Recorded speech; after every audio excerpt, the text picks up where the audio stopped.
I must thank the head of the department and all other faculties. Actually, half of the faculties are my students. And it's really nice to be, and all my eager faces, I can see half of them, more than half of them are female students. That's a new thing for me, really. I mean, it's so fulfilling for me to see so many women faces amongst my audience, which I am not used to. I mean, it happened in last, I think, 15 years after my retirement, towards my retirement, when so many females joined geology. But nonetheless, all the eager faces of everyone is nice to see and reminds me of my teaching days, which I left more than 15 years ago. I'm sorry that my voice is broken. I mean, it's terrible, but you have to bear it because for the last few days I have this broken voice, and the date cannot be changed of this. So you have to bear for at least 40 minutes of this broken voice. And I wish I could give this lecture 40 years before, because 41 years ago I went to Antarctica and I was so excited that I used to talk enthusiastically about my visit all the time, and that lectures were so lively. But since then I have been talking and talking and talking and talking about Antarctica. And I'm sure the lectures has become a little bit mechanical, plus the age has made me little, I should say, little down. And anyway, I think the slides are the same, but it's not like this, like what I saw it before going to Antarctica. You know, I went there in 83. That time we are only exposed to black and white Doordarshan TV. We didn't have Discovery channels, we didn't have National Geographic. Although when I was in England or in Sweden, I saw a few films on different Antarctica, Arctic and other things. But when I went to Antarctica, all the information I had mostly from books. And when I arrived in Antarctica, it was really like landing in the moon. That whatever I read, I was not prepared to see such a vast expanse of white and blue and nothing else, and a kind of overbearing silence everywhere. Except us talking, there was no sound in general. But anyway, I'll come to that. Before I'll start from the very beginning, that when Antarctica, about 200 years before, very few people knew the real existence of Antarctica. Although it's very far from all the continents and separated by a frozen ocean. So, although the Greek people, they imagine there will be a continent in the southern hemisphere to balance the northern continents in the northern hemisphere. And they imagined that from there it will not be possible to see the northern constellation, which is Arctos. Arctos means Great Bear. You can't see Great Bear, from which we refer to as Saptarshi Mandal, from Antarctica. So they named it opposite the Great Bear, which is Antarctica. Arcticus. So from there the name came Antarctica. But it took many hundred years to reach to that continent. When in 1772, the famous sailor and explorer James Cook circumnavigated the earth, then he was the first one to cross the Antarctic Circle. And he reported that there is a frozen sea, and which, if there is a continent, it will be isolated by this sea. And he also reported presence of lots of seals and whales in that southern ocean. That attracted a number of European, American, and Japanese, Russian, all from the mostly developed countries, to send the whaling farms to hunt whales. So for nearly 200 years, these whaling farms really plundered the southern ocean and killed thousands and thousands of whales and seals.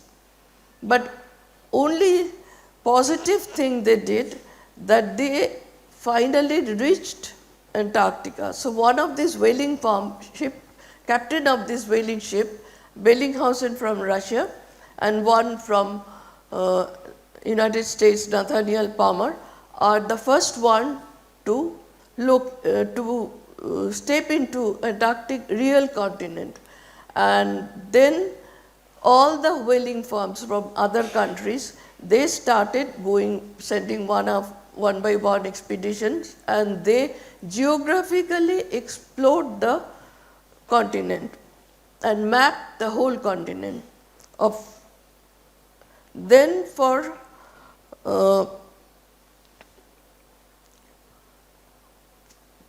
beginning of 20th century, for 25 years, were the heroic expeditions of different countries, and those were not whaling expeditions. Those are actually their main objective was to go to South Pole, to reach the South Pole before anyone else can.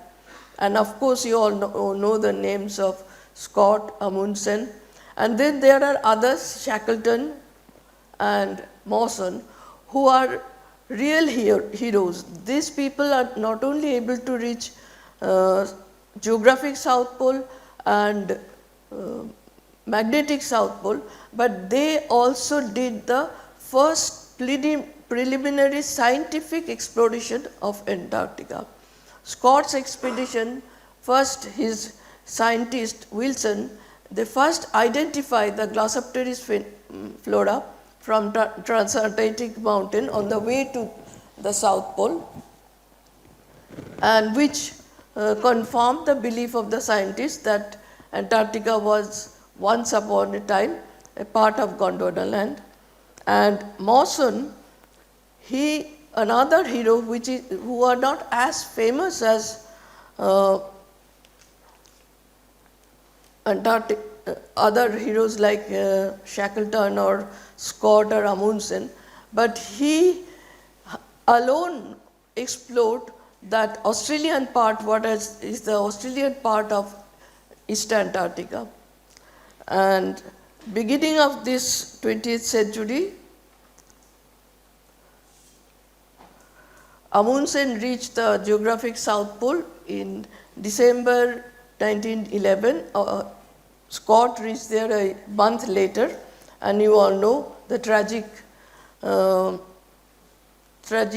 situation that 5 of the Scott and his team members perished on their return journey. But that again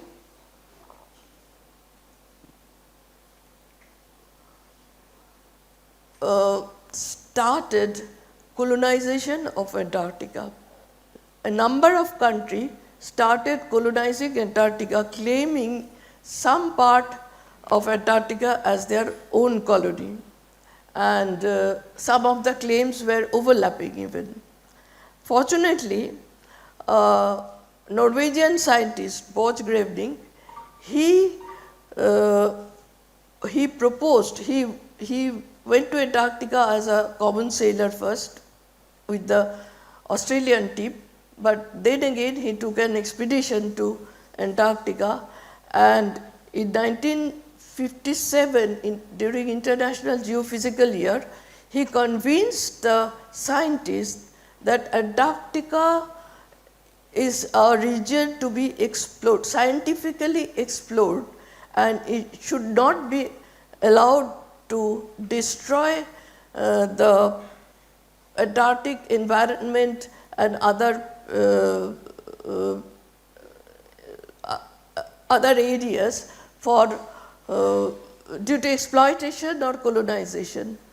And so the scientists decided to keep it as a continent for science, and all the scientists, international scientists from during that period, they signed a treaty and they influenced their own politicians or the leaders to obey this treaty that Antarctica should be kept only for scientific exploration. That treaty has frozen all the claims on Antarctica. It's still going on, that treaty. Antarctica is open for only scientific exploration, and any country or individual can go and do the scientific research there. And it was signed by 12 countries who have decided to set up permanent research station. But India was not one of the 12 countries, but India claimed that Antarctica should be kept as a common heritage of mankind. But to be a treaty member, you have to have a permanent research station. So in 1981, India sent its first expedition. Now, why Antarctica is called a continent for science? Because this is the only polar continent. On the Arctic, you know, there is an ocean only, there is no continent. Then glaciologically, there is the largest glacier ice sheet in the world, and that recorded lots of information, including paleoclimate, many meteorite, lots of information, scientific information. Biologically, it's very unique region. It has endemic faunas and floras which are never found anywhere else in any part of the Antarctica. So lot of study to be done and being done by the biologist. Geologically, it's only the important key piece of Gondwanan assembly. For upper atmosphere, it is a continent from where they can study the aurora, ozone, a lot of situation which can be studied only from a continent in a permanent research station. And of course, meteorologically, Antarctic weather controls the weather of rest of the world. And now it is the benchmark of environmental pollution. So Antarctica, thankfully to the Antarctic Treaty, is still being kept as a continent for science. India joined the Antarctic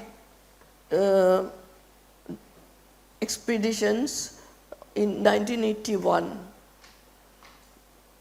That time I was a year after I came back from Sweden. So why suddenly I wanted to go to Antarctica? I mean, I didn't have any idea of Antarctica, working in Antarctica before that, because when I was in Sweden, I had the opportunity to walk on the Scandinavian Caledonites near the Arctic Circle. So I've been to north of Arctic Circle, and for few months I mainly did my own research, but for few months I worked for Swedish Geological Survey, and that time we are all talked about going to Greenland. So, I mean, that's all. But when I came back to India, I came back to Geological Survey for a few years, 3 years, and that time this first Antarctic expedition took place, and there was all over the papers and radio and TV that India sent her first expedition to Antarctica. And geologists were also included. One of the geologists were from Geological Survey of India, whom I knew. He was a mountaineer also, went to the Everest. So I thought, why not me? I'm a mountaineer. I have the experience of working in cold climate. So I applied after the first expedition.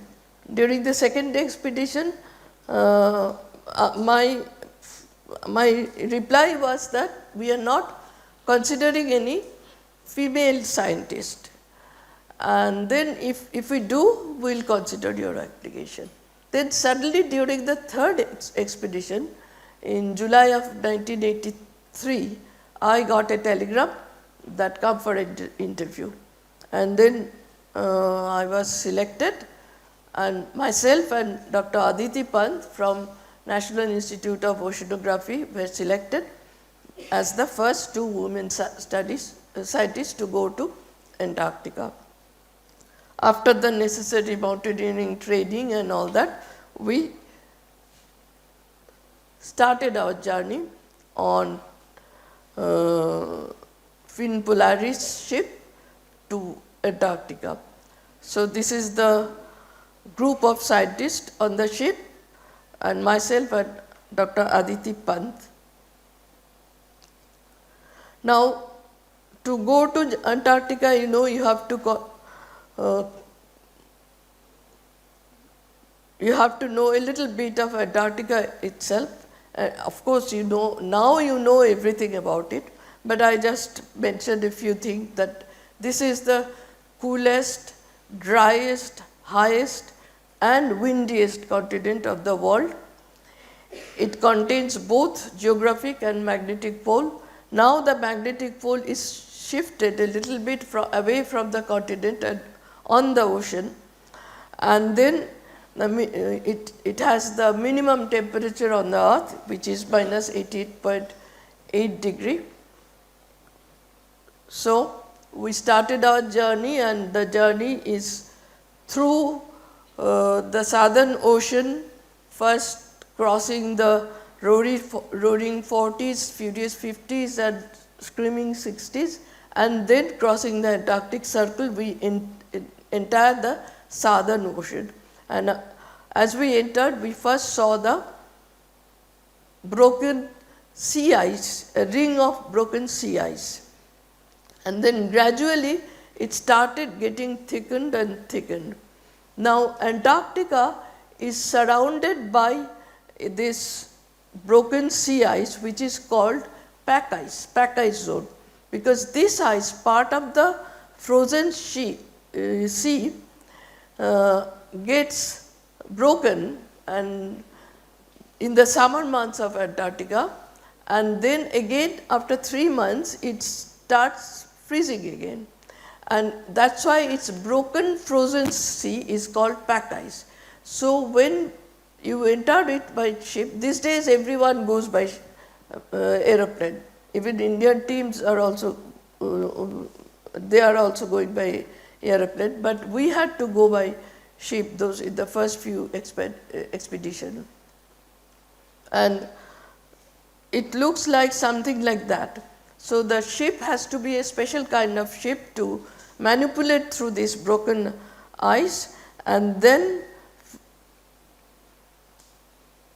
find some narrow passage through this broken ice to enter this southern ocean towards the continent.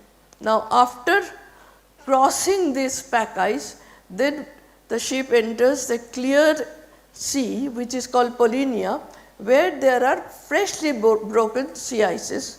As you can see here, the freshly broken sea ices are very brittle.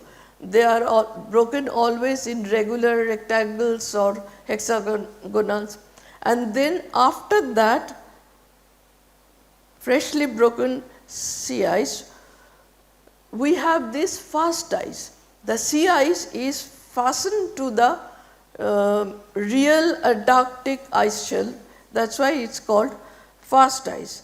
And this fast ice is quite hard, it can be about 2 to 5 meters in thickness. So, even the ships has difficulties in penetrating this or breaking this fast ice. So, our ship moved on this fast ice and we finally entered the Antarctic area, or you can say Antarctic mainland. Now, Antarctic ice sheet is very different from the fast ice or broken ice because it is sweet water ice. The thickness of this ice is more than few kilometers. Actually, the maximum thickness at places is 4.5 kilometer and average thickness is 2.5 kilometer, and it contains 98% of the world's sweet water reservation and 70% of the world's glacier, sweetwater glacier, and 70% of the world's sweetwater reservation.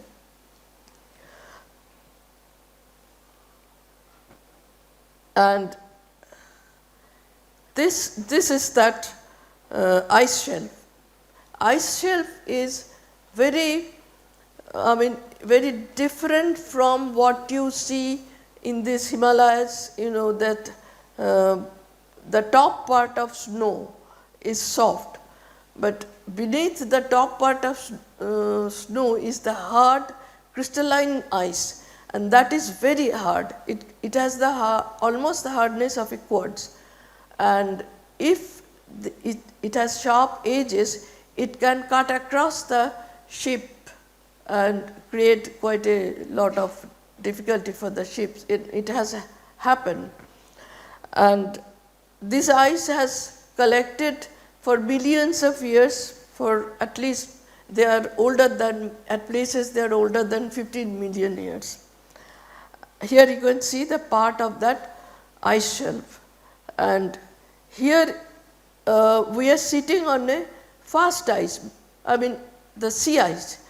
The penguins are also sea ice. The penguins mostly, they live near the coast, mostly on the sea ice, and in the background is that actually part of an ice shelf, which is part of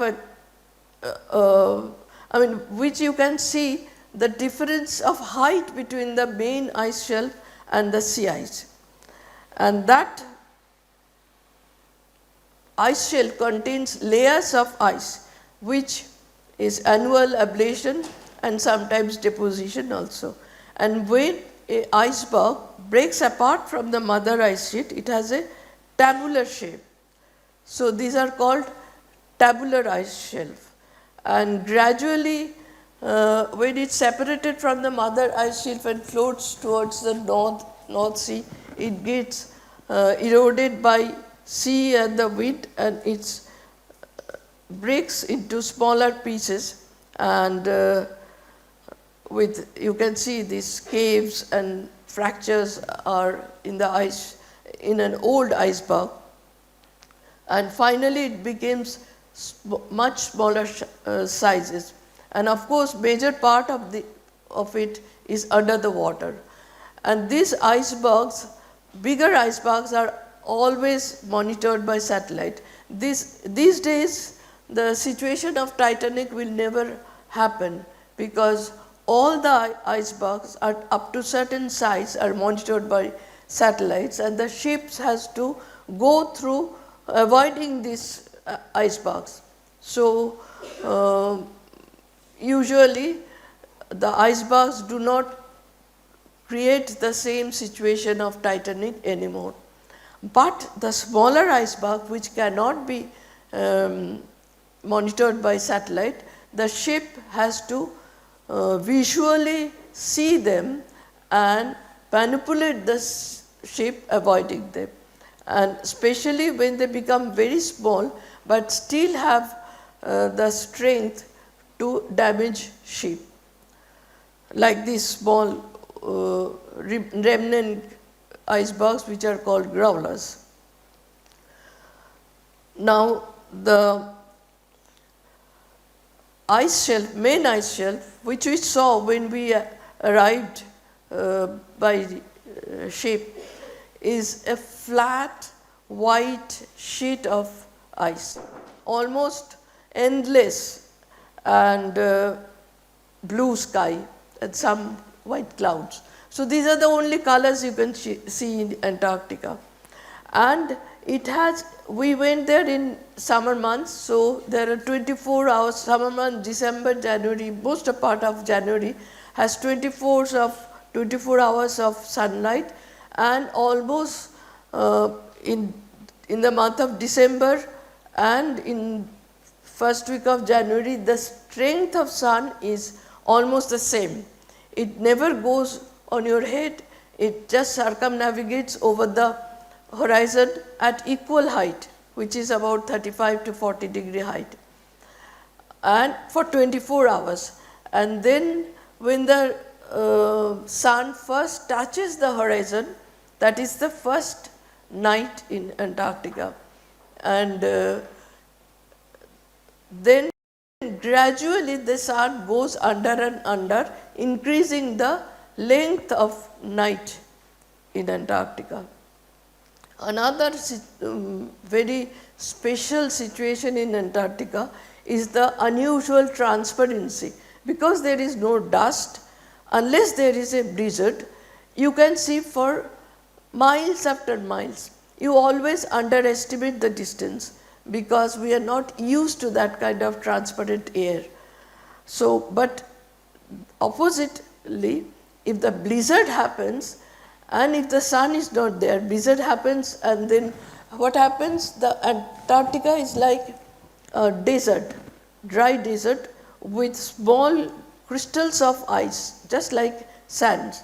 And in blizzards, this sand starts to fly and creates almost a solid curtain-like thing, and you can't see anything. And since there is no sun and flat ground, white ground, and the sky is also white, you can't differentiate between the sky and the ground, and there is no shadows. So lots of accident happens because the helicopters or the airplanes cannot decide where the land starts and where the sky ends.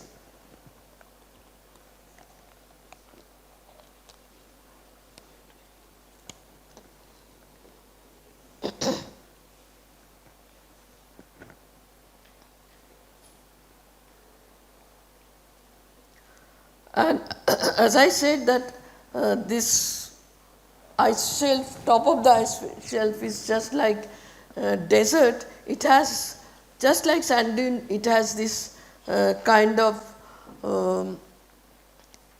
unevenness on the surface which are called shustrugus. But unlike sand dunes, these are not soft, these are very hard, and it can be very quite high and almost impenetrable. So you have to, if you travel by say tractor or walk, you have to really negotiate through these hard ice dunes. Now at places also the ice shelf also hides some of the freshwater lakes, and this had been detected by satellite by a British team more than 40 years ago, and then now it has been drilled upon and water has been connected from this freshwater lake. The largest of this lake is Vostok Lake. Now the Antarctic land, the continent, is devoid of any vegetation except for some grass in the peninsular region. All the other part of Antarctic only contains mosses and lichens. Now that, because there are some kind of very small insects in the Antarctic peninsular region, but since there is no proper vegetation, there is no life on Antarctic continent. In contrast, the water is very rich in biological reserve, because the annual freezing and defreezing of water churns the mineral matter from the bottom of the ocean to the surface of the ocean, and that supports that the nutrient supports a lot of phytoplankton, that is floating vegetation, and that supports a lot of zooplankton. And most important of this are of course the krills, which is the food of all Antarctic animals and birds. Here is a picture of krills, and it looks like just like shrimp and pink color, and at places it is so thick in the water that the blue water looks like pink, have a pink shade. And so the main or the most prominent inhabitants of Antarctica are of course the penguins. As we proceeded, in the ship we saw the penguins, most of them are Adelie penguins. They are smaller in size, and when we landed they came, all flocked and came to see us, sort of. They are very curious and they walk like human being using their feet, unless they are in hurry, because when we went there some of them came walking, but the one at the rear, they came by sliding like toboggan, and they all, if you don't move too much, they can come very close. And so I have another slide in which we are taking pictures, close-up pictures of Adelie penguins, and one penguin was peeping through the lens of a camera from behind to see what's happening. But if you make sudden jerk, then they move away. And contrast to these small Adelie penguins are the large emperor penguins, and they are much larger in size, double the size, at about 4 feet in height and 45 kg in weight. All these penguins have thick layer of fat in their body to protect them from the cold, and this they can really survive in minus 45, minus 50 degree temperature.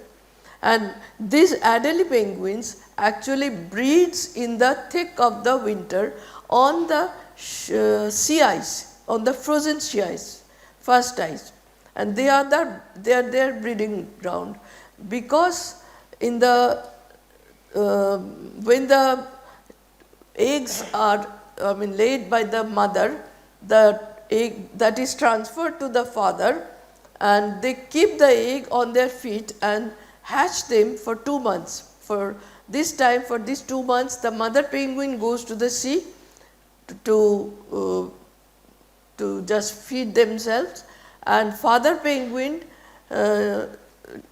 hatch them without any food for 2 months, and they huddle together in one place so that they can keep each other warm and the egg warm, so that the egg hatches after 2 months, when the mother in the meantime come back, and then she take over the chicks from the father penguin and rears it for another 2 months unless it becomes, it develops its feathers, it develops some layers of fat, so that, and the temperature by the winter will be over by the time these chicks are a little bigger, so that they can deal with the comparatively warmer temperature.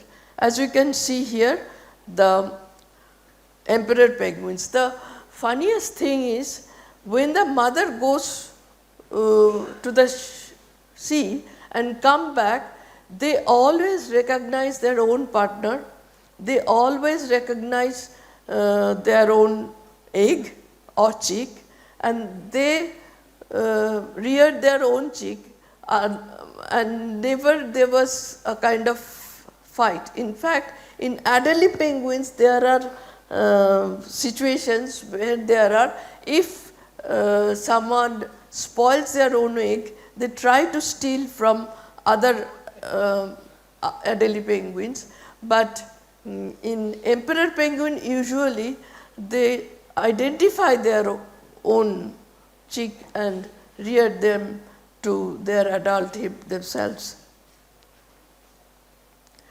Another interesting bird is skua. Skua is like eagle or Antarctic hawk, and they are, thank you, খুব ভালো।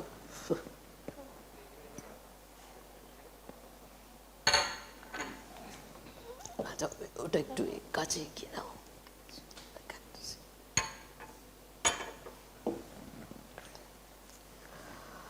They are more or less like same like hawks in our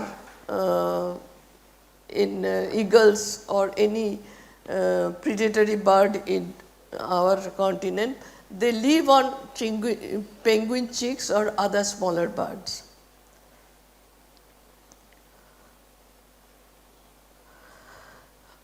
Besides the penguins, there are endemic to Antarctic are the seals. They are endemic because they are very different from their northern brothers, because they lose their ability to walk on the, or they lose their ability to use their limbs. So they have to crawl on the ice, and because the temperature inside the ice is much warmer, inside the water is much warmer, never less than minus 1.8 degree. Outside is much colder. They live in the water most of the time, and in the winter time they make holes within the sea ice to come up. And there are common 4 varieties of seals. Most common are crab-eater seals and Weddell seals, and beside that there are leopard seal. Leopard seal is only carnivorous. Carnivorous in the sense they eat other cubs of other seals or penguins, whereas the crab-eater or Weddell, they only live on krills. And very common is the whales, orca whales. We have also seen orca whales. They are ferocious. They are smaller whales, but very ferocious. And these days they say they have intelligence almost like human beings. Besides that, they have this ice fish, a special kind of fish which has no red hemoglobin in their body, that they have white blood in their body. They have this special capacity to be alive even they are trapped in a ice. And this special type of protein is called glycopeptide, which they have in their body to keep them alive. And for meteorologists, Antarctic weather is a very very special thing to study, because it controls the rest of the world's weather, and of course there are auroras, and because of these auroras are only seen around magnetic polar region, where the magnetic lines of force are vertical, and the charged solar particles from the atmosphere enters the earth in the magnetic polar region, and they clashed with the atmosphere and creates this beautiful curtains of beautiful colorful curtains in the atmosphere. So, aurora region can only be seen from the polar, and the upper atmosphere scientists do study them, and different color composition of this atmosphere creates different color of the aurora. And for a geologist, of course, it is a key piece of gondola, and geologists have a special interest.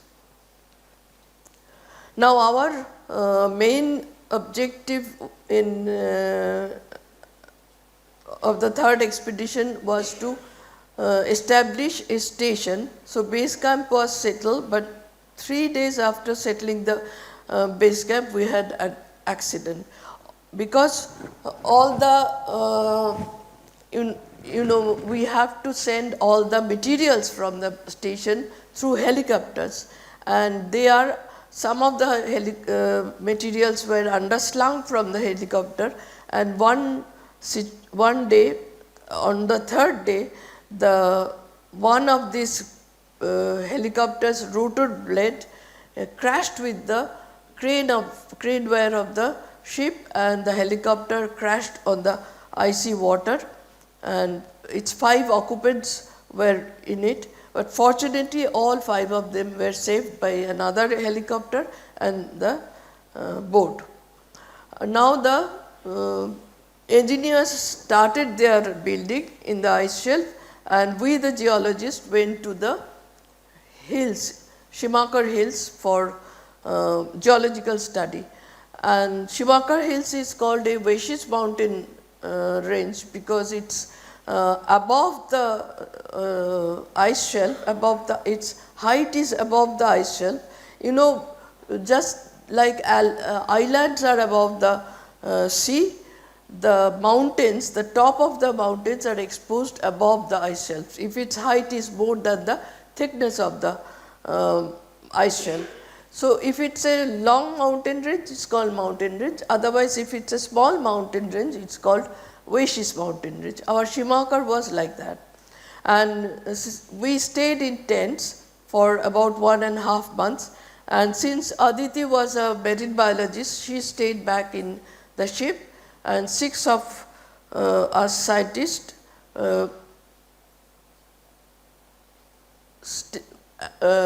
geologists and biologists, physicists, 6 of us went to stay in the tents in the Schumacher Hills.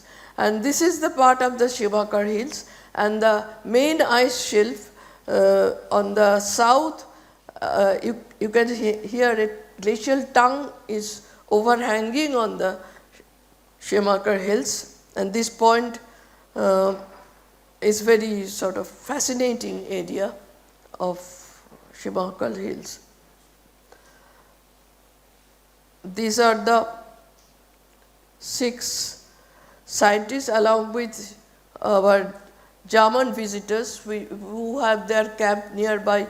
We have a Russian station, Novolazaretskaya, in the same Schumacher Hills, and a small German satellite station next to it. So, 2 German geologists, they are also doing their first geological survey on the Schumacher Hills, came to visit us. So, we geologists were able to prepare an initial geological map of the Schumacher Hills during our 3rd expedition. And by the time we returned from after our walk, the Dakshin Gangu station was established, and this is a record because in Antarctica because in one summer season, one station has been completed.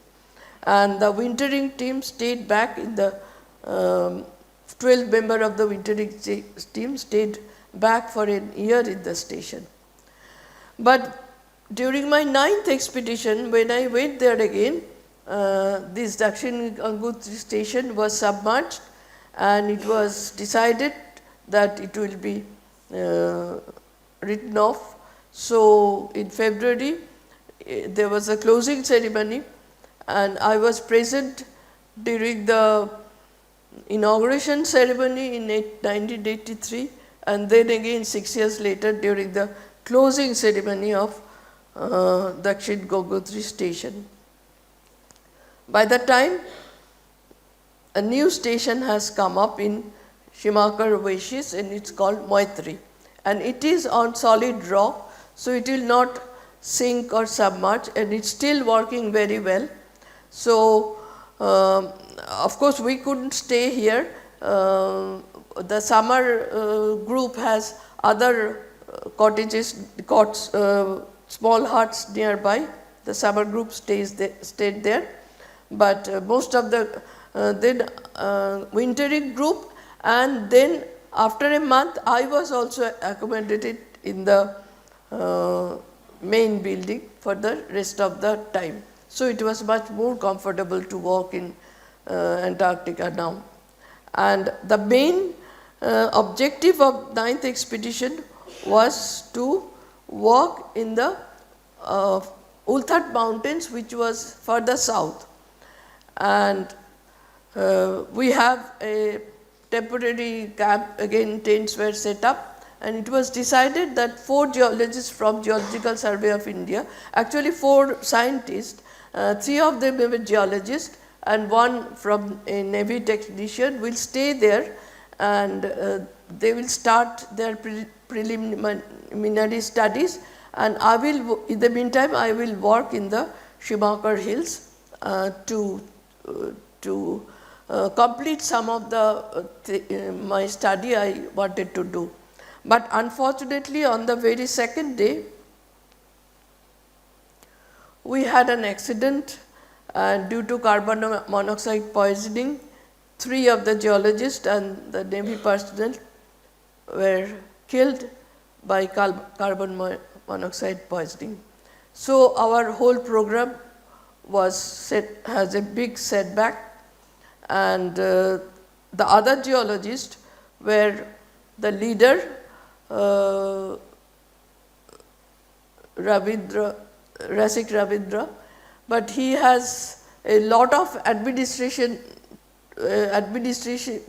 duties to deliver, because he has to send the dead bodies to India and arrange for their air journey through Russia, and lots of he had to really had a very tough time. And the second geologist present there was Amitabh.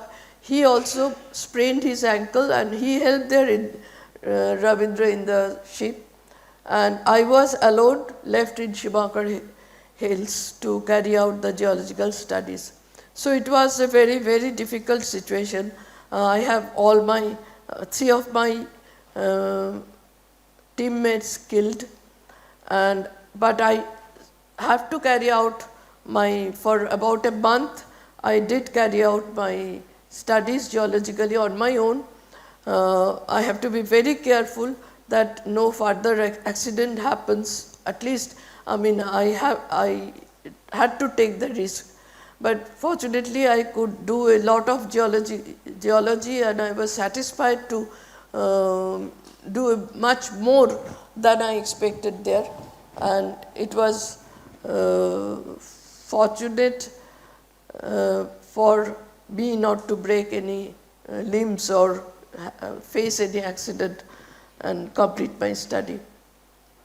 Now, geologically, Antarctica, I will show you a few slides now. I won't take very long now.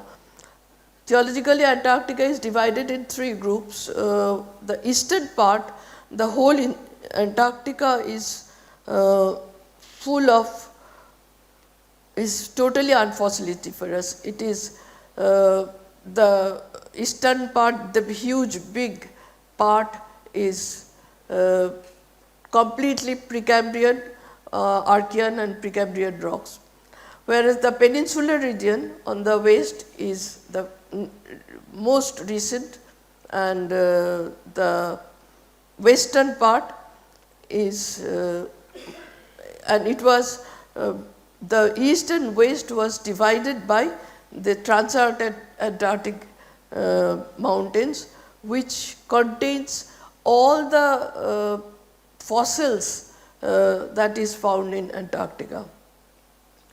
So the peninsular, this is peninsular region of Antarctica, which is mostly Mesozoic and Cenozoic rock and some volcanic rocks, and this is part of the Transantarctic mountain, which contains lots of coal beds and other fossil trees, which prove Antarctica once upon a time was a very warm continent with forests and animals, and lots of bones are found in Antarctica. This is the fossil tree, and fossils of Glossopteris and Lystrosaurus, which is a small animal, are abundant, were abundant in Antarctica, and gradually it has become separated from the main Gondwana and came to its present position.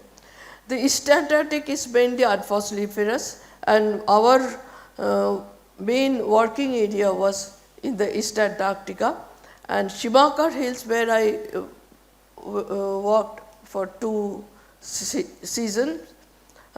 These are some examples of beautiful rocks and structures of Schumacher Hills. It has some enclaves, which has, I mean, during our third expedition, we divided the rocks in granulite facies, amphiboloid facies, and later on. But during my sixth expedition, we could identify some enclaves, which is still earlier than the earliest deformation we thought. So these are the part of these enclaves, where the inside foliation was at an angle with the outside foliation, and these enclaves were mostly mafic and ultramafic layers, and this still has a banding inside and identified by granulite facies minerals, and it has metamorphosed under very deep lower crustal conditions. These enclaves then further metamorphosed and deformed and partly rotated to parallelism with the outside granulites. Here you can see that 2 foliations are at an angle, but you still identify them as enclaves.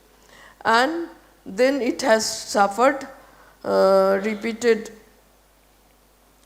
folding and repeated metamorphism. Some of the folds, reclined folds, isoclinal, some of them are upright. Then I won't go to the details, some beautiful Budina structure, lineation structures, and ductile shear zone fractures. Sometimes the shear zones are quite map scale, quite large, and then repeated dike intrusion. Some of them are folded, some of them are rotated to parallelism, and some of them are later showing quartzo-feldspathic fringes. And then anyway, I don't want to deal any more detail of geology. If you are interested, you can see the geological papers there. My voice is also getting worse and worse. Now our research continued, and I got a project